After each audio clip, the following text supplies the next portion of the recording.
Once upon a time, I was employed as a night shift security officer in a bustling neighborhood adjacent to a prestigious university. The night patrol in such a location often invited encounters with unusual happenings, although our regular clientele typically comprised intoxicated college students.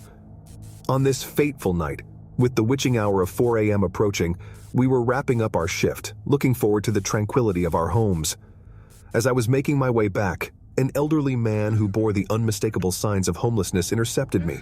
His eyes were pleading as he implored me to summon an ambulance. Perplexed, I inquired about his condition, to which he responded that he was experiencing a disturbing flurry of heart palpitations and was besieged by suicidal thoughts. Alarmed, I gestured to a nearby colleague who promptly alerted our superior and initiated the process of summoning medical assistance. Meanwhile, I decided to offer the man some company as he lay sprawled on the icy cold sidewalk, visibly perturbed by his thoughts.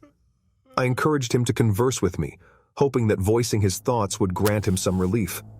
At first, his confessions mirrored the expected melancholy and desperation of someone contemplating suicide, but then his discourse took a sinister turn.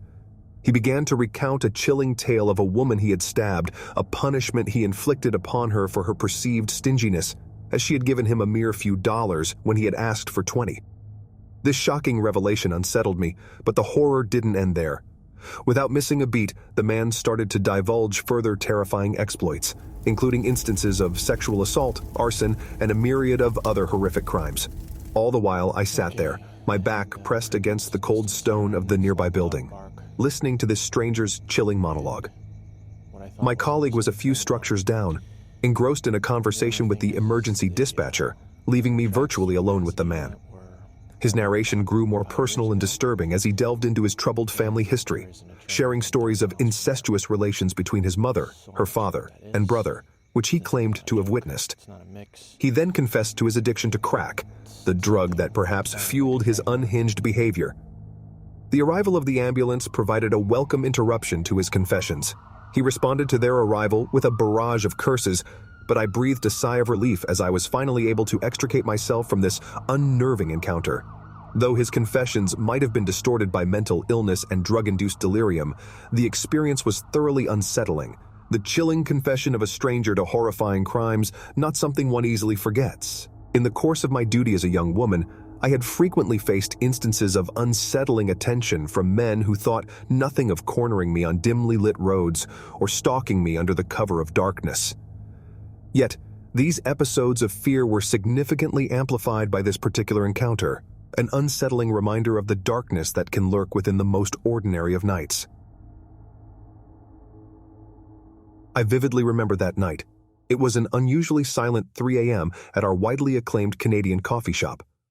The only other soul sharing the eerie quiet was our seasoned baker, stationed in the farthest corner of the kitchen. His interactions with me rarely ventured beyond his off-color jokes or his brash sea shanties from his Navy days. The bustling cityscape outside was muted, a desolate panorama that echoed my anticipation of another hour of solitude.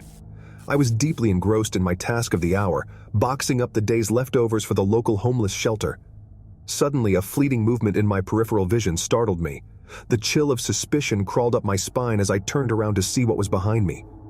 There, on the polished tiles of our shop, stood a tiny figure, a native toddler, his hair styled into a trendy faux hawk. His intense gaze fixed on me, emanating an innocence that felt strikingly out of place in the bizarre tableau. Confusion gnawed at me. How had this little child breached the counter's boundaries unnoticed? The door hadn't squeaked open, nor had I seen him wander through the shop. Frantically, I surveyed the shop front. Nothing but empty tables and deserted chairs greeted me. I bellowed out to the baker, hoping he might shed some light on this enigma, considering a friend or relative might have brought their kid. He ambled over, equally dumbfounded at the sight of the unexpected visitor. Our young guest began mumbling incoherently, his voice a whisper against the hum of the coffee machines. In an attempt to comfort him, I fetched him a glass of water and a donut hole. Simultaneously, the baker dashed out to scout the vicinity while I dialed the non-emergency police line. I struggled to make sense of my report. A child with no discernible guardian had simply appeared in our store. The police arrived promptly, their stern faces softening at the sight of the boy. Their attempts to engage him in conversation were met with the same gibberish and lackadaisical gestures I had encountered. Baffled but dutiful, they took him into their care. The following morning, they reappeared for their coffee ritual. With an air of disbelief, they informed me about the boy's journey.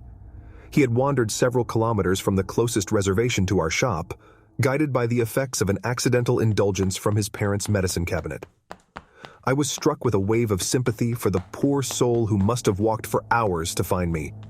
I am just glad that everything ended on a good note. I used to occupy the night shift at an upscale hotel adjacent to the airport, a labyrinth of elegant decor and seemingly endless corridors. It was during one such routine shift that I received a disturbing call from a guest in room 204. She reported a cacophony of loud arguments, impactful thuds, and distressing sobs emerging from room 206. A sense of unease trickled down my spine as I verified our computer records. Room 206 was supposed to be vacant due to ongoing maintenance. My heart pounded against my ribs. What was happening? Confused and concerned, I contacted my supervisor, who advised me to summon our on-site security and escort them to the mystery room. With a certain reluctant bravado, I resolved to confront the situation myself. Emerging from the elevator, a chilling cry resonated in the otherwise silent corridor. The sound was heartbreaking and amplified my anxiety as we approached the ominous door. Trembling with fear, I handed the key to the security guard, finding solace in the thought that I would not be the first to enter the room.